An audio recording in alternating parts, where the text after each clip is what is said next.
Hey everyone, Teehashee here, continuing our thought process RogueTech commentary. We're still orbiting Omgard, but we're on our way out of here because while we still have many contracts we could do here, our lances have taken a beating and we have refits to do as well. So we're going to start working on that.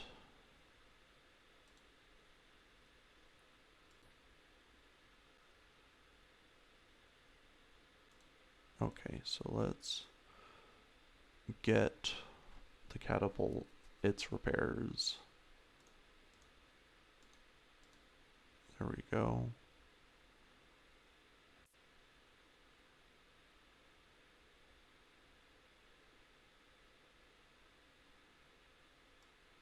I think that's all it needs. MechWarrior 5 has the very handy repair all button. This game, I would be surprised if it doesn't somewhere. Alright, the Kentaro. It only lost one arm. It didn't lose a double heatsink. Okay, we've actually picked up some better SRM2s, so let's do this refit. And a medium laser, right?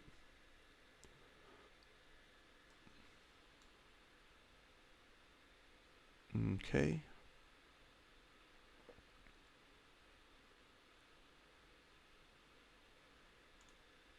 We do have a gyro. On heavier mechs, you usually want to do plus stability damage reduction. And then on lighter mechs, that's where you want plus evasion.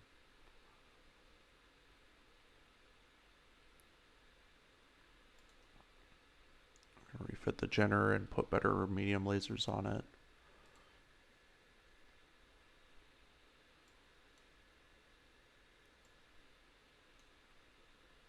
Both of these are 50% crit.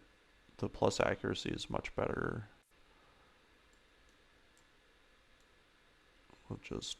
We don't really need to switch them out, but we'll switch them out anyway.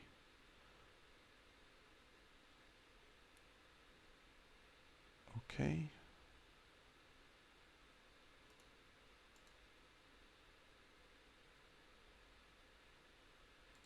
Here's our big beautiful boy.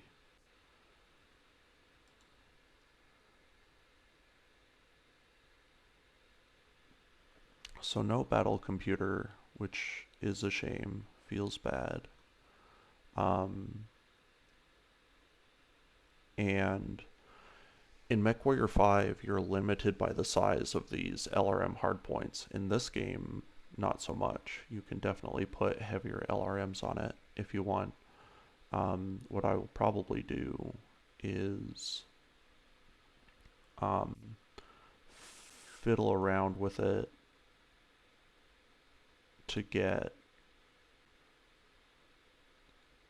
like for instance, you see it comes with 4 racks of LRM ammo for 2 LRM-10s. Like, if I do an unmodified playthrough where I don't modify the mechs at all, except to give them higher tier weapons, it's just so much ammo, you know what I mean? Even for the SRM4. It's so much ammo to push through 2 LRM-10s that you basically leave a 90-ton assault mech in the backfield that's pretty heavily armored, right? You leave it in the backfield for an entire match. And, you know, you just don't get enough out of it. Okay, so no matter what, we're gonna drop 2 tons of ammo. We're going to drop the SRM4 and an LRM is going in there. Probably a 5. Got a couple 10s. I think, no, the LRM5s are straight up lighter. I think they generate more heat. But like you look at how many hard points we have, we can save the tonnage, already saving tonnage even though we're putting on bigger guns or equivalent weapons. Okay, so we could go up to LRM-15s with our spare tonnage.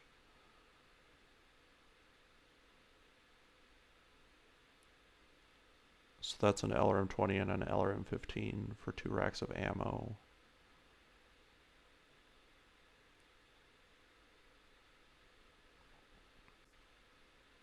This bad boy mounts 4 jump jets, but we would probably need the assault class jump jets. Yep.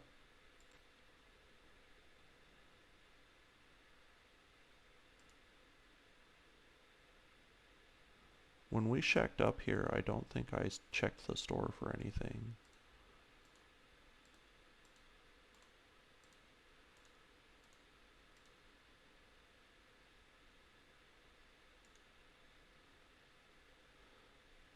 Archer, Centurion, Locust, Quick Draw, Stalker.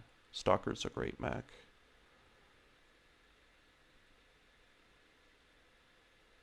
Lots of improved guns.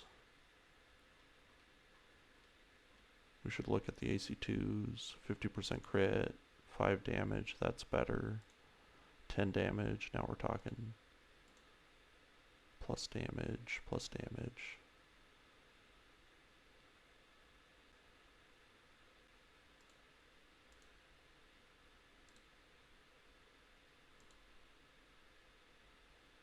We can wait on that. Alright, back to the show.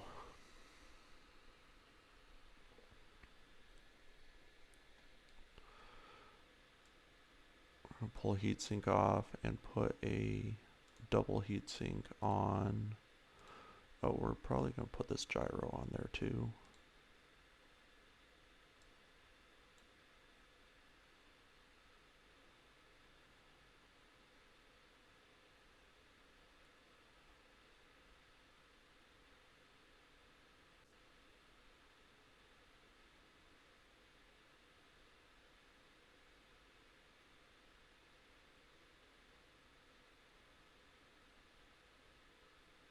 That's pretty much all we need to do. The rest is just armor. What I would like to do is put a small laser on it.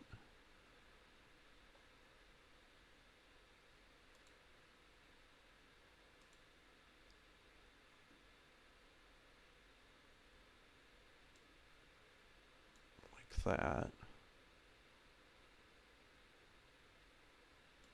Extra half ton of armor.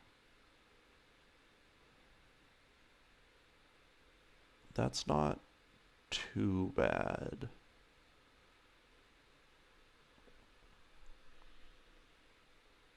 Now there are some things that we could do, mostly for the sake of our heat efficiency and to push up our durability even further. But that's sort of the contradictory thing. It's like the awesome as well, in the sense that you have this nice long range profile and you don't want to close, but you have all of this durability, so you do want to close. So I think what we'll do is leave it as is for armor. Probably leave it as is for heat sinks.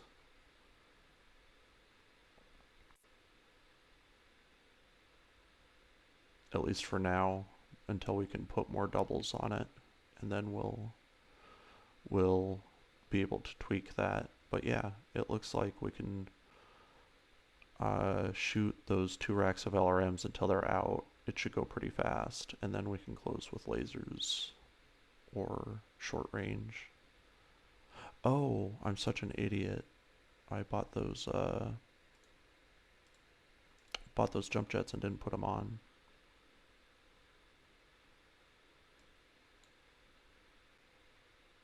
Is that enough? Definitely not. They weigh a ton. Or do they weigh more? They weigh 2 tons. Oof.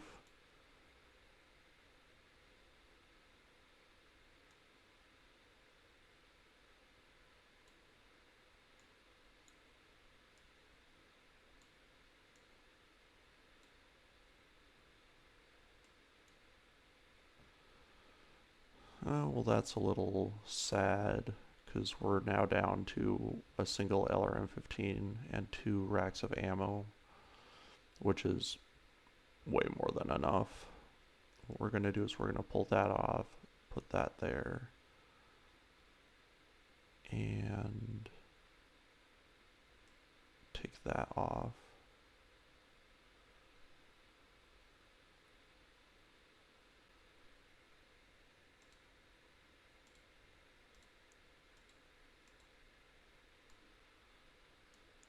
There we go. Got another ton of armor out of it. Pretty much heat and neutral. Unless you can't really do an alpha strike with this. I feel like we lost a lot making those jump jets work, though.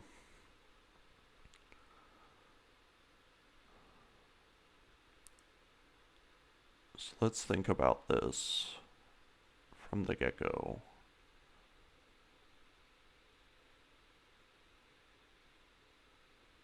Especially because we keep pushing durability.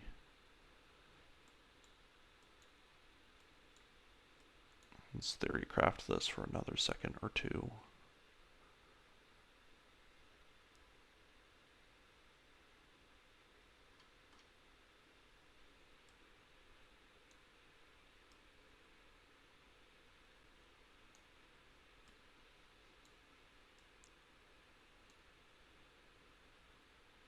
But these, so the way these work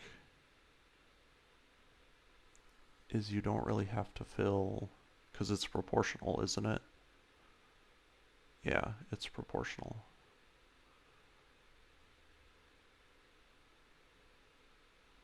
I think it's proportional for heat as well. Let's just check that too.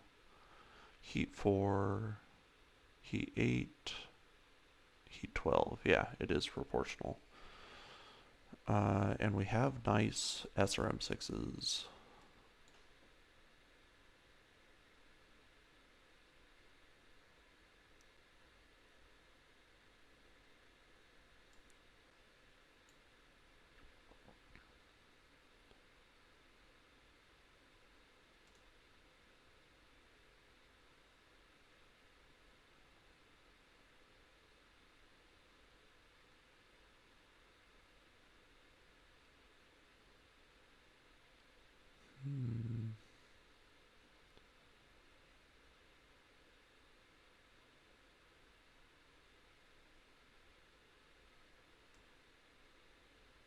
I just can't decide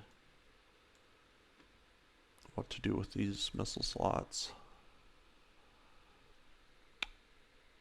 I think even to this moment, it makes way more sense to stick LRM5s on it and sacrifice the armor.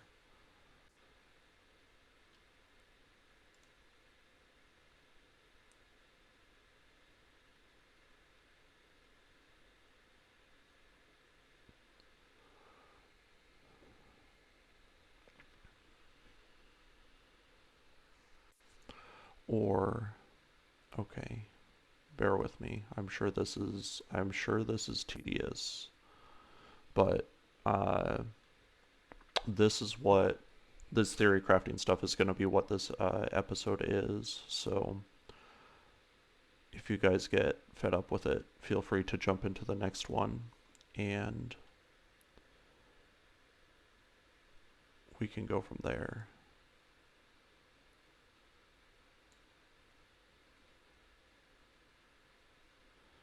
SRM 6, SRM 6.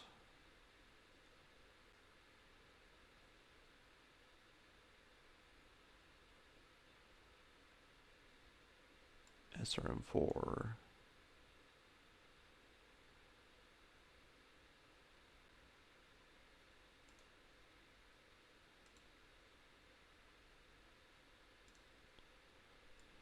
SRM ammo. SRM ammo. Okay.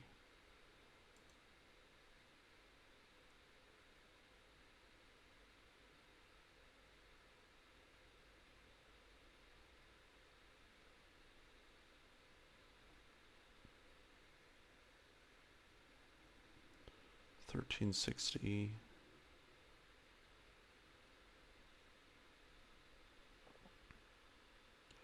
All right.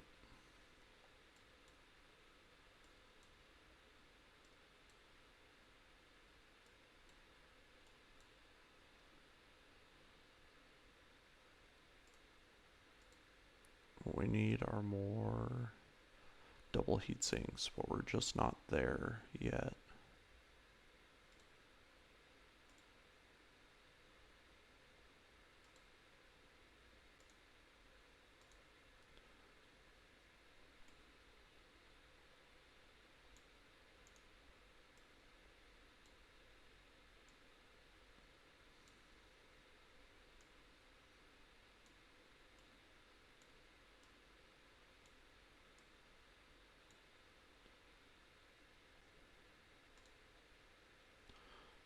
Alright, this is going to look pretty similar to the last build we had.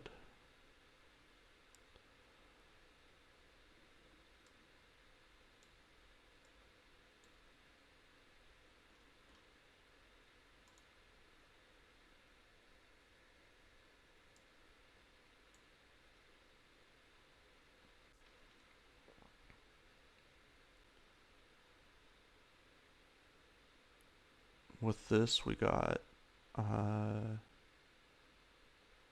we need to put that small laser on here because we're definitely going to be pushed into melee combat with this.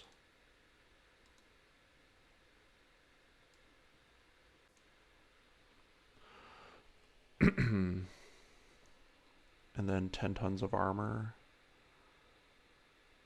That's what we're looking at.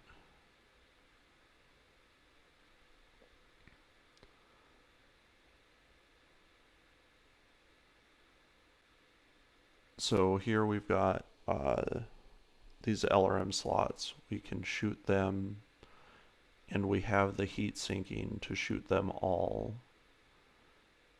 consistently until we run out of LRMs. This is a strategy. Then you close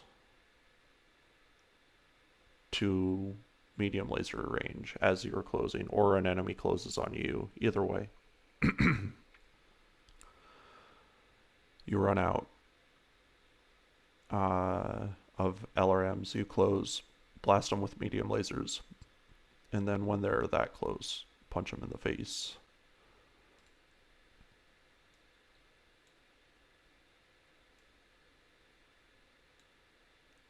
That one actually has tonnage. I think my melee stuff is on the Zeus, which is fine, I'm sure.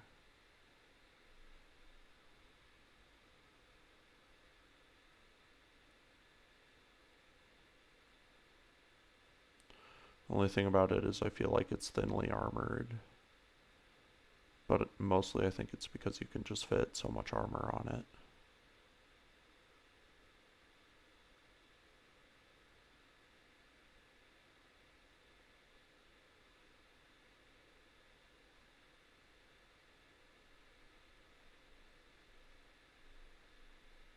I don't think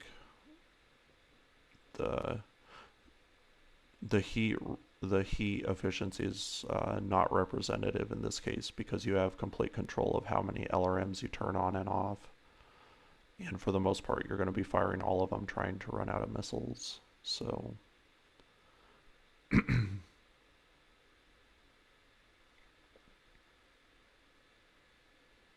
as we get double heat sinks, we will be able to adjust and sink more heat and put more armor on. I have to be happy with it for now.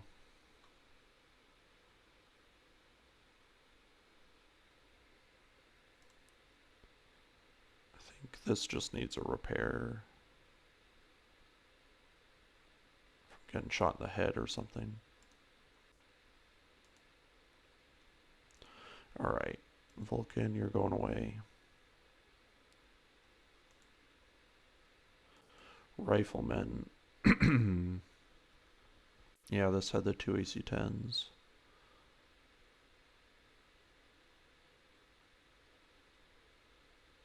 It's pretty respectable.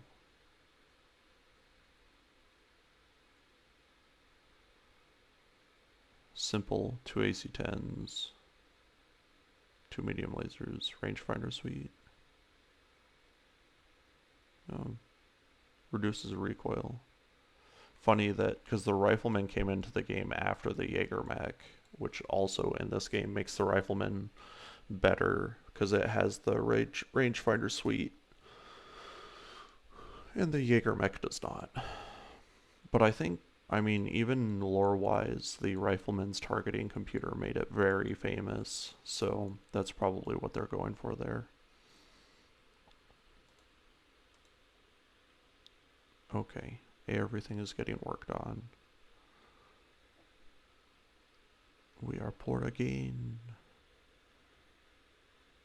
I think we looked at the hiring hall already.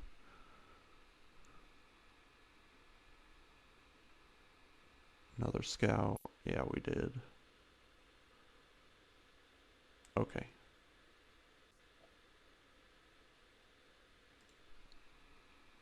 What we probably should do is go to the War Council. It's on Weldry anyway, and Weldry is a great place to earn money. 22 days, we need the time to travel. So here we go.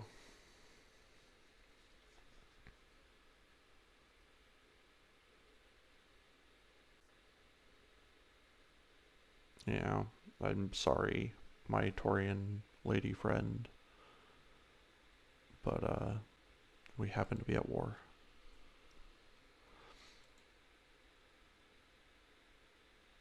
I was just gonna bring this up, actually, when I got the complaint about the Taurians being upset, but I was kicking myself because it's about time for the black market invitation and I don't have enough money in the bank. So, but, you know, pass on the opportunity for now. You pretty much have to, you don't have to, but buying into the black market is huge in terms of getting your hands on mostly Lost Tech, but mechs as well. So to miss the opportunity is a shame. It comes up once a year, I think, though.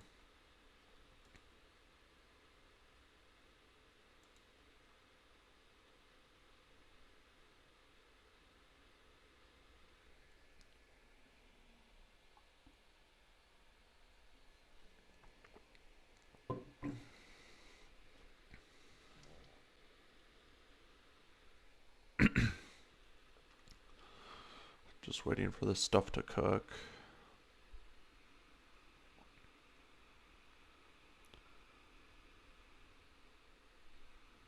We're up to 3 assault mechs. We could field an entire assault lance if we needed to, but as much as possible, we're not going to go back on our mixed lance philosophy.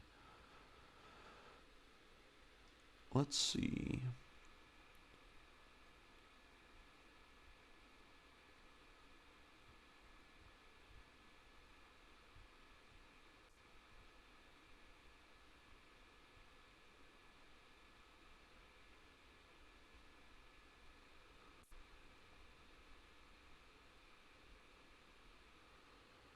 Okay, so this one comes up a lot, but it's fun because its outcomes are always, you know, a little bit different.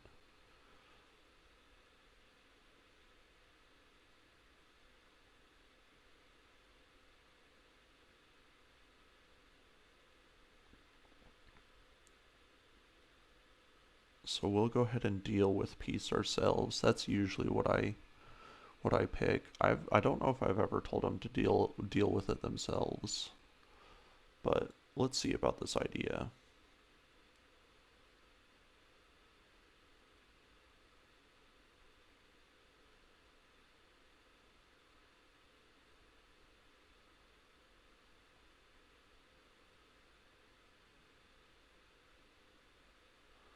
Apparently, Peace's idea was poo.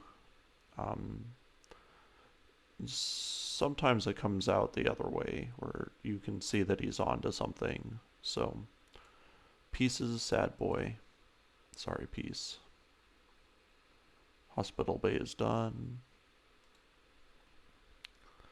Um, 5 days out from Weldry. 18 days from the next financial report. I think I can put something into engineering. Probably not our next mech bay though, that's way too expensive. Let's look at training pod 3. There we go. We'll do our financial stuff on Weldry.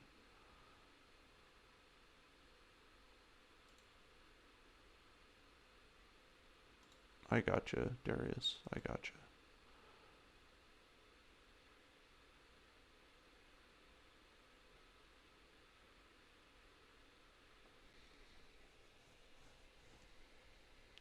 Okay. We might as well proceed with this because I think it's just dialogue. We can talk about the story a little bit too.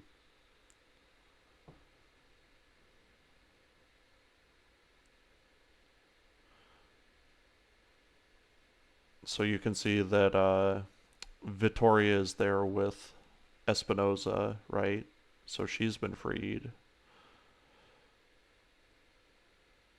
So here we go. Of course, Lord Corrosis is dead.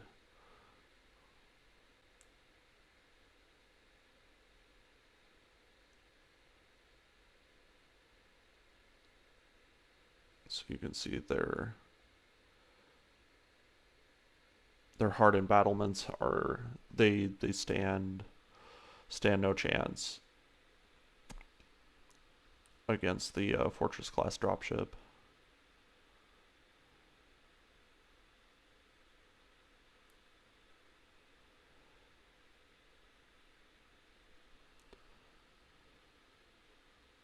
So this would be in like your classic hero's journey. This is the traditional second act low point. Your Empire Strikes Back, if you will. And it's cliched if you want to make that criticism, but like there's a reason why tropes like these work for storytelling, right? Not to, you can make all sorts of other criticisms outside of storytelling, like it might not be that realistic or it's cliched or overplayed, and like those are all fine, albeit superficial arguments, because what you need to focus on is what it does to the characters. um, because we went from being able to basically push our forces as far as they can go and win, and now if we push our forces as far as they can go, we will lose regardless. So, um, Lord Corrosis is dead. His house is destroyed, and Smithin is under occupation. Uh, and Kamea says, despite tactics, despite feeling I have to go defend the people of Smithin because they are now leaderless and will certainly acquiesce to the directorate without a leader, right? That's her logic.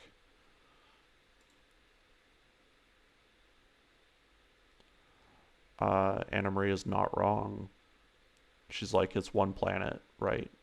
And you're gonna lose.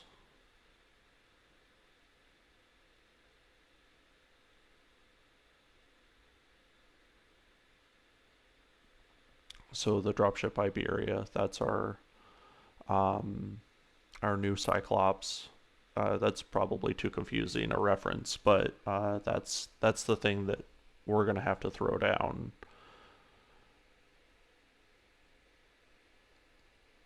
And there are interesting questions that crop up here, like why are the Taurians fighting for the Directorate? Um, from a mercenary's perspective, it doesn't matter, right? Uh, you are fighting the Directorate. But from a tactician's perspective, it definitely matters why the Taurians are involved. And the only way to beat them, which is what we go with, is to get them less involved, right? Here's another tactical choice that we can put forward is run, um, but it's stupid because Kamea is not going to run, right? She is, if anything, headstrong, so she's not going to run.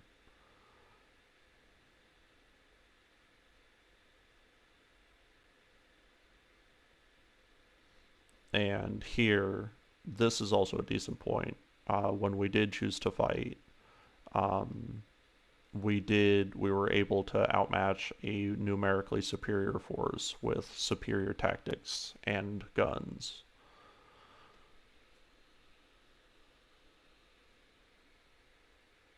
So let's ask the question why, and then we'll go to this if we have the opportunity.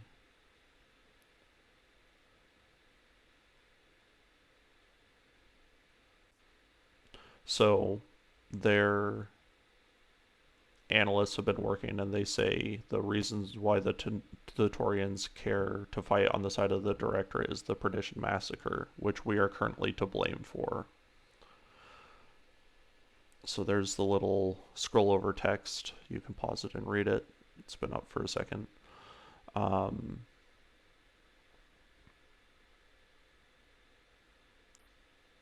and so here, um, I shouldn't say that we're to blame. We're indirectly to blame for it, right? We're to blame for the death of Ostergaard's son, um, and the animosity between the Taurians and House Davian are why they want a buffer state in the form of the Directorate.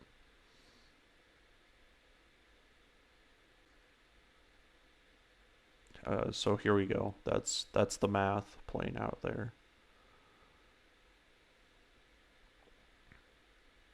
This is this is part of the larger canon as well. That Protector Calderon is very paranoid about a Davian attack, and the Capellans um, do a lot to play the Taurians against uh, the Federated Sons, and the Capellans being the Capellans, they do a lot to try and influence uh, Calderon's paranoia.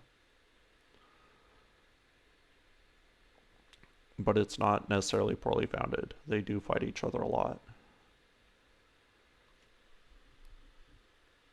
Okay, secret agreement.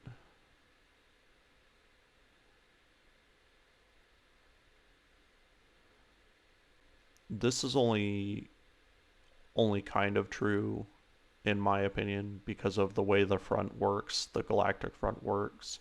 There's only a one front war against the Taurians from the north. So fortifying one flank doesn't make much sense unless you go like super down the rabbit hole and the Davians go in and take the Oregon Reach instead.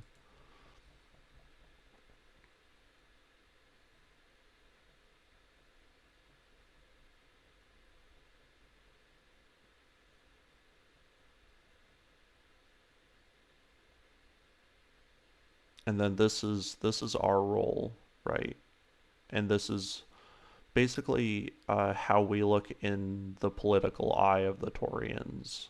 We don't really get an image into how the people themselves feel about us. They're probably indifferent because we're so far away.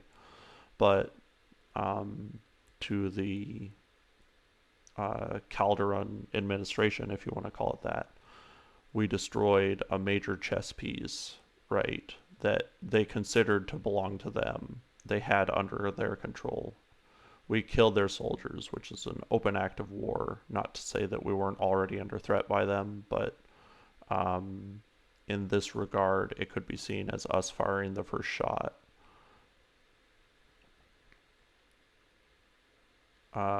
We destroyed one of their dropships. This is the new range, and it's gonna play into the story. It's if you already know the story, you already know pretty much. There isn't much more to add, but even for people who don't already know the story, what the new range represents is pretty much played out. Okay, so here we go. We fought them. We can continue to fight them.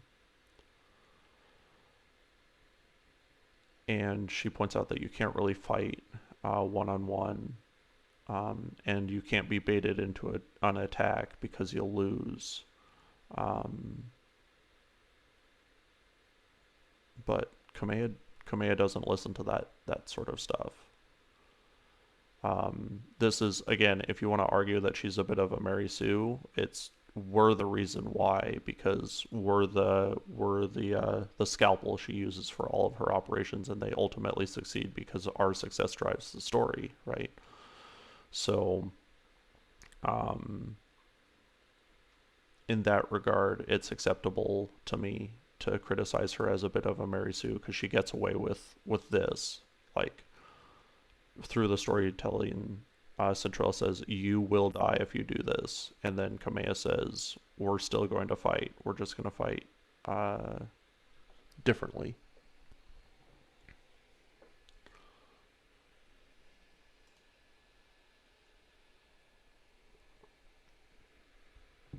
I like Centrella's character, by the way.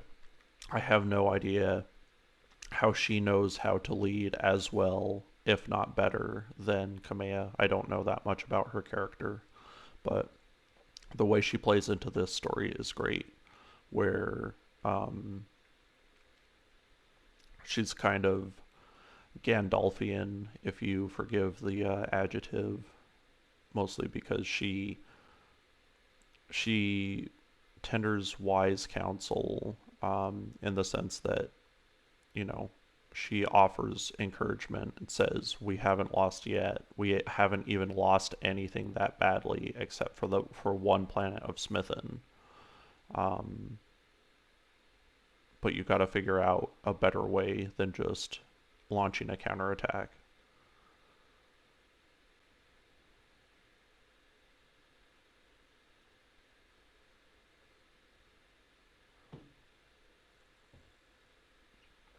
This is an interesting point.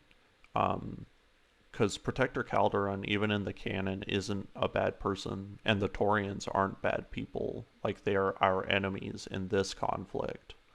Um, but one thing you got to understand about, I mean, this is all about basically international politics, and it's that even though you made an international enemy, it doesn't even mean that your enemy is directly a bad person just because they counter your interests. Your interests are not pure good. It doesn't matter who you are or what you do. Um, there's always, like, you have to guide your interest towards good. They are not inherently good just because it's you. That's both selfish, unwise, and short sighted. Okay, so let's ask this question.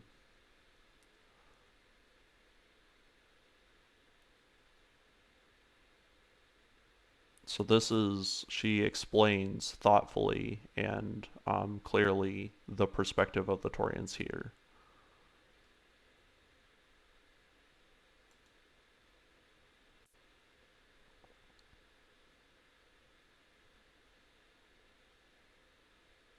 So she says that while she can't help directly, she's going to work on creating or exaggerating or widening this very real rift that already exists between the Taurians and the Directorate. But she says she needs time. She basically says you need to play it differently.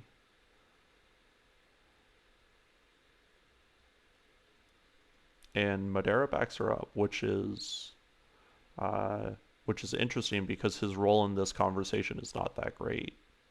Um, he has no political power here in terms of, like, he doesn't even really be able, he doesn't even offer counsel or advice. He just says it's not possible for us to do nothing from a moral standpoint. That's the argument he makes.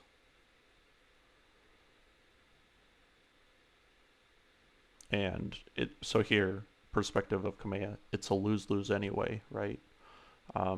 Either we don't come and we prove ourselves to be as morally bankrupt as our enemies, or we do come and we get destroyed.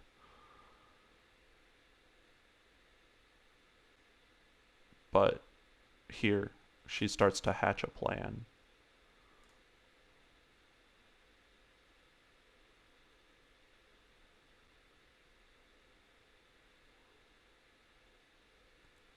So Kamea is headstrong, and she realizes her weaknesses, and she knows that her enemies know her weaknesses as well, right?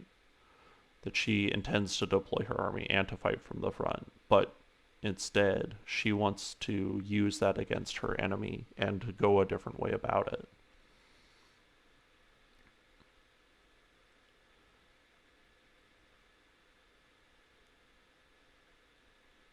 I like this line mostly because I would have been more than happy to be down on Artru, the snow planet, in the SLDF mechs and not have her people do it. It would have been, it went fine, but it would have been even better if it had been us instead. So yeah, we're in. So this is going to be a role reversal because she's going to be on the comms guiding us.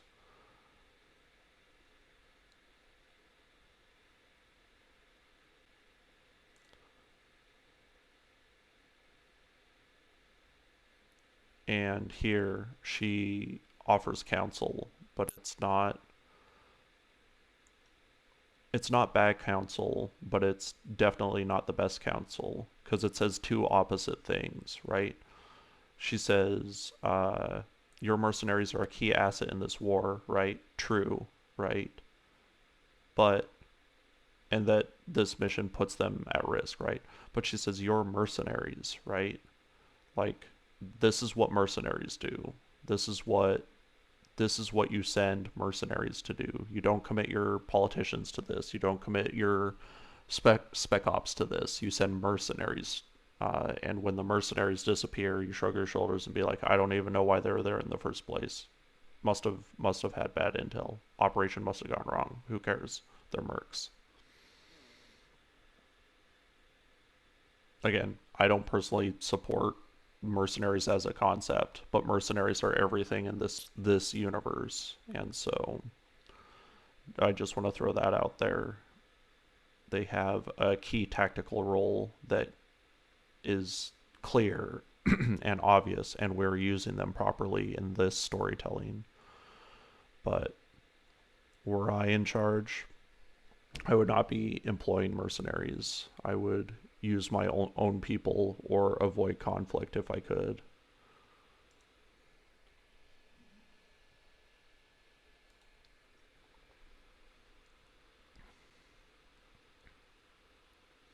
Okay, so there's that, but we're here on Weldry, and we've got work to do. Apex. Interesting. She is a uh, special pilot,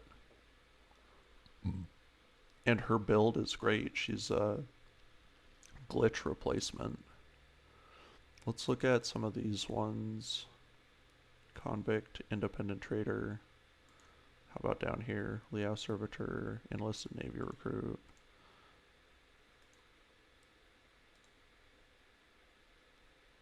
Nothing too great. We can hire her though. She's got it going on.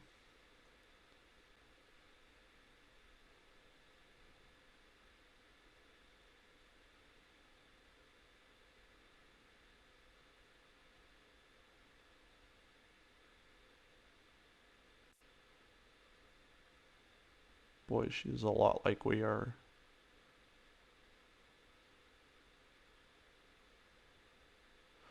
Usually these stories, if Kickstarters themselves didn't want to be inserted into the story, they had uh, other unique characters, and maybe this is something like that.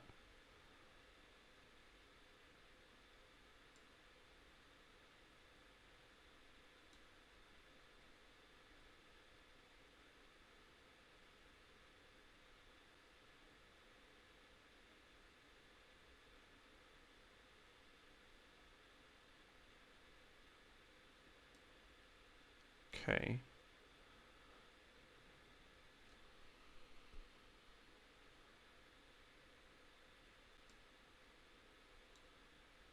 So her brother took her father's battle mech.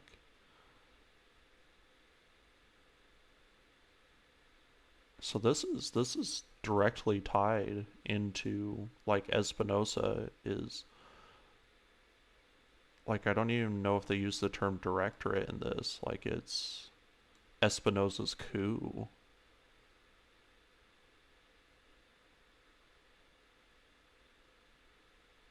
Wow, and she wants to come fight. She wants to come fight with us.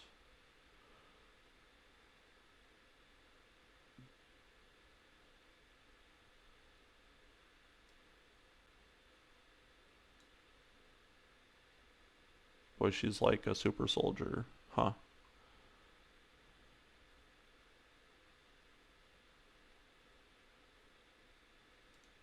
Interesting. Yeah, we're gonna hire this person. Okay, let's check out the store.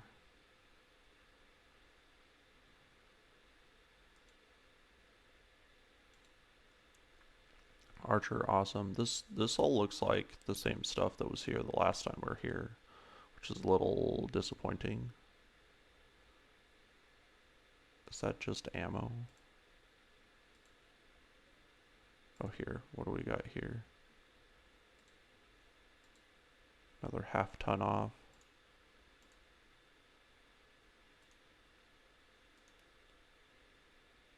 Heat bank and exchangers. There's another comm system. There are actually a couple of them.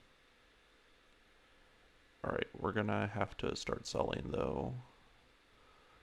So let's go ahead and do that.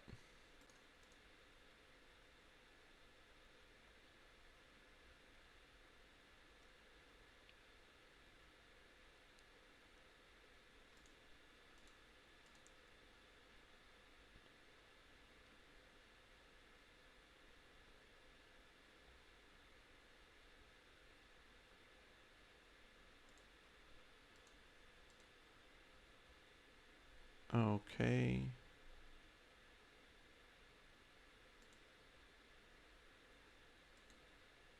It's a lot of AC5s.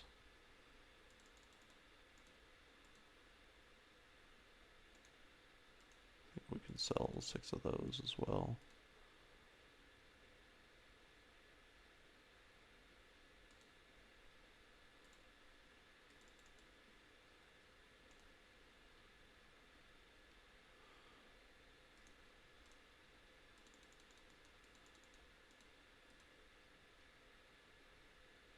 Just hang on to those LRM5s. The LRM10s we can sell half of.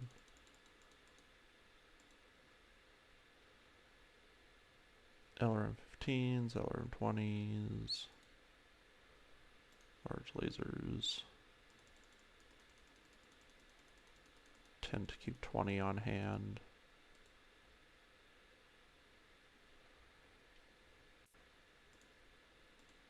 Machine guns, we only need about 5.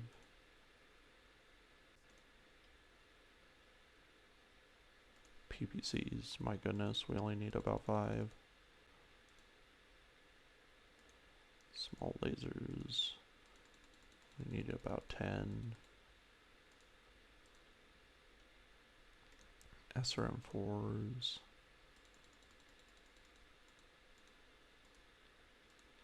SRM6s. Whoops.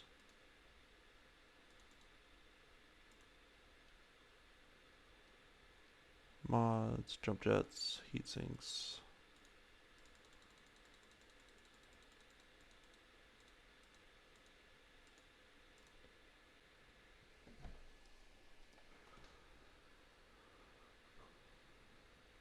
Kind of in business with our heavy jump jets, aren't we? Finally.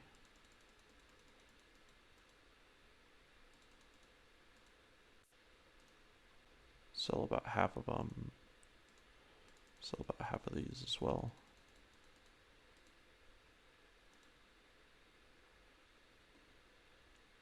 Okay, we're definitely coming up for air. Financially.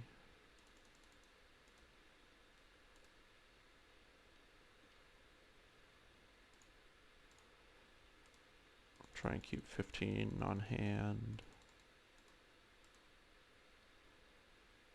MG ammo, we're gonna sell all of that. You'll only ever use MG half ammo. And then SRM ammo.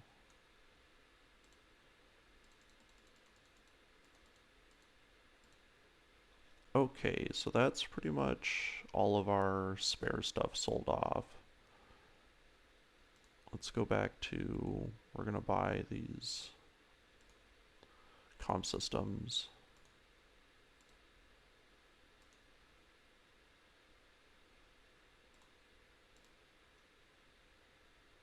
Okay.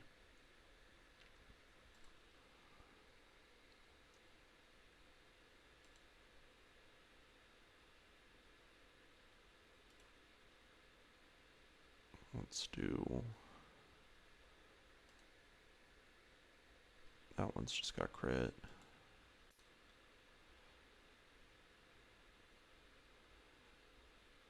Okay. Can mothball you. There's the Marauder. Now that the Marauder is up and running again,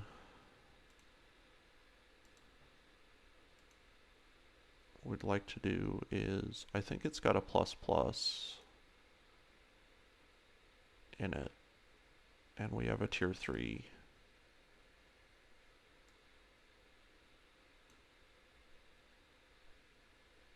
Come on, don't fight with me.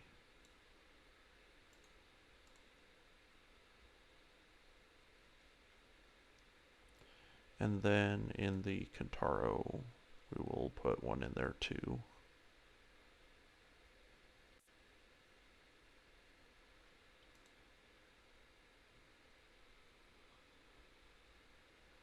Mostly because these are unique or nearly unique to our lands at this moment.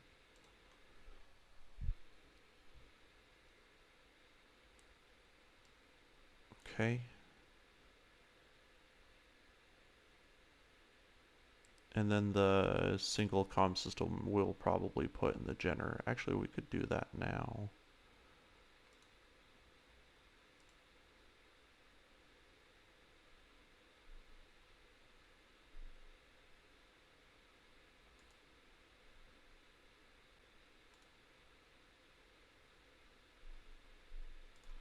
I thought that's what I told you to do. That is what I told you to do. What if I go for today?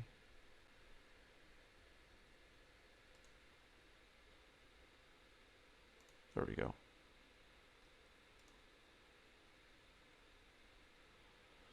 So we'll go ahead and repair this, and we'll toss on this comm system.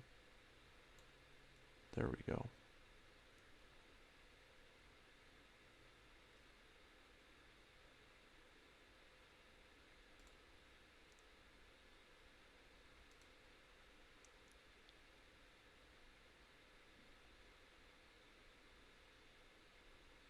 think that there's anything wrong with it.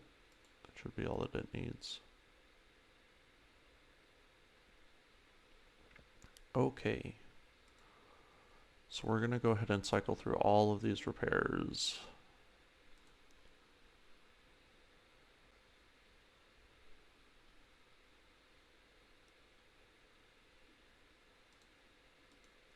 Alright. And then we're going to go promote our MechWarriors.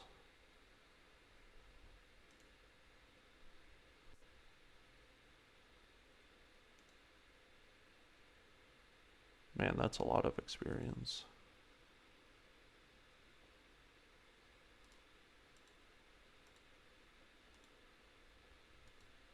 Perfect.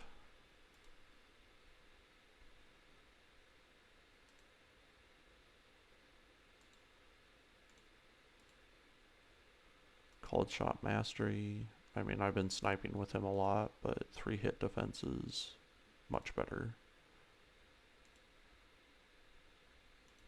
Same with her. A little bit more health. Medusa's been great, but we need to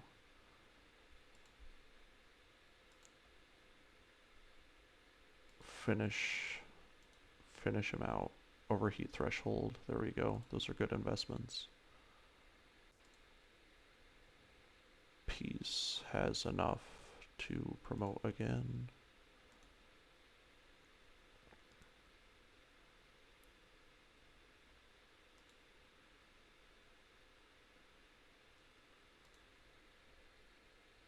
I don't know why I was hung up on that. Like, if you can afford gunnery, put it into gunnery. Proxima is not still getting promoted, but that's okay. Okay. We'll look at our contracts here. I'm sure we'll be doing as many of them as we can, because we are... there's nothing here. We'll go do this priority mission. That's an assassination. Okay.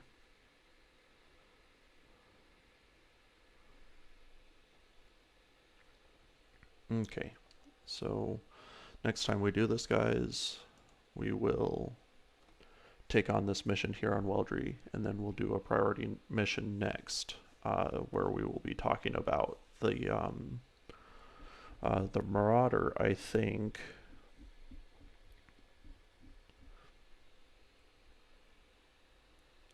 Find out next time.